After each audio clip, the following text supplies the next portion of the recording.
আসসালামু আলাইকুম। সকলকে অনেক অনেক শুভেচ্ছা। আজকে আমাদের পানবরজে আসলাম একটি ভিন্ন ধরনের জিনিস দেখানোর জন্য। এটা এই জন্যই ভিন্ন বলছি, এটা অনেকের কাছে একটি অজানা যায় জিনিস। যাদের পানের বরজ আছে তারা এই বিষয়টার সাথে পরিচিত মোটামুটি সবাই।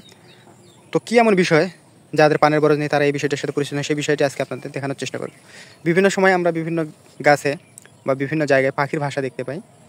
তো কখনো কি ভেবে দেখেছেন এসব পান পাতায় যে ছোট ছোট পাখি বাঁধে বা বাসা বাঁধতে পারে? এটি কখনো আপনার মনের মাঝে এসেছে?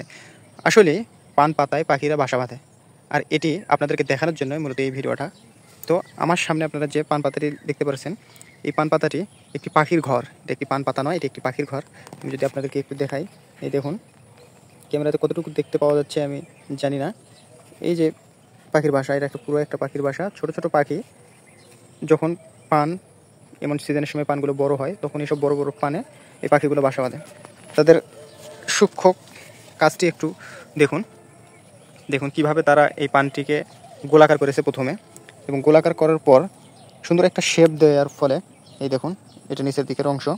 পাখিটা এখন বর্তমানে এই জায়গায় নেই, এই জন্য দেখাতে পারছি না। আর যেহেতু পাখিটা নেই এই জন্যই ভিডিওটা করছি। মূলত পাখিগুলো থাকলে তারা এখান থেকে চলে যাবে। দেখুন কি সুন্দর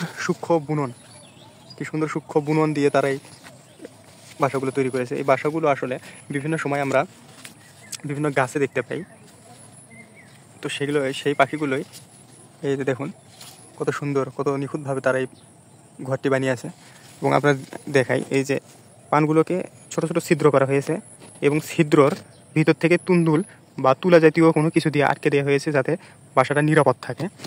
এবং এই সাইড থেকে যদি আমি একটু দেখাই, এই দেখুন একটা বড় একটা পানকে সুন্দর গোলাকার একটা শেপ দেওয়ার পরে কিন্তু এই কাজটি করা সম্ভব হয়েছে। এই দেখুন, এই যে একটু নিচ থেকে যদি এই পাশ থেকে একটু দেখালে ক্যামেরাতে কতটুকু দেখা যাচ্ছে আমি জানি না। এই যে দেখুন মূলত টুনটুনি বা ছোট আকারের পাখিগুলো এসব জায়গায় বাসা বাঁধে। তারা ডিম দিয়ে যখন বাচ্চা হয় তখন বাচ্চা নিয়ে এখান থেকে চলে যায়। এখন যে বাসাটি আপনারা দেখতে পাচ্ছেন, এই বাসাটিতে কিছুদিন আগেও পাখি ছিল এবং এটি ডিম দিয়ে বাচ্চা নিয়ে চলে গেছে এবং বাসাটি পড়ে আছে। তো এটি আসলে একটা মজার বিষয়, ইন্টারেস্টিং বিষয়। এই জন্যই যে পান পাতাতেও পাখি বাসা বাঁধে, এটা আপনাদেরকে আজকে আমি দেখালাম। আশা করি ভিডিওটি অনেকেই যারা জানেন না তারা জানবেন, অনেকেই যারা দেখেননি তারা দেখবেন। ভিডিওটি ভালো লাগলে অবশ্যই পাশে থাকবেন, লাইক কমেন্ট শেয়ার করে অন্যকে দেখার সুযোগ করে দেবেন। পাখির যে এত সূক্ষ্ম কারিগরি দক্ষতা এবং সূক্ষ্ম কারিগরি যে বিষয়গুলো, আর পান পাতায় যে এরকম পাখি বাসা বাঁধে, এটি সবাইকে দেখানোর জন্য, শেয়ার করে দেখানোর জন্য বিশেষভাবে জানানো হলো। ধন্যবাদ সকলকে।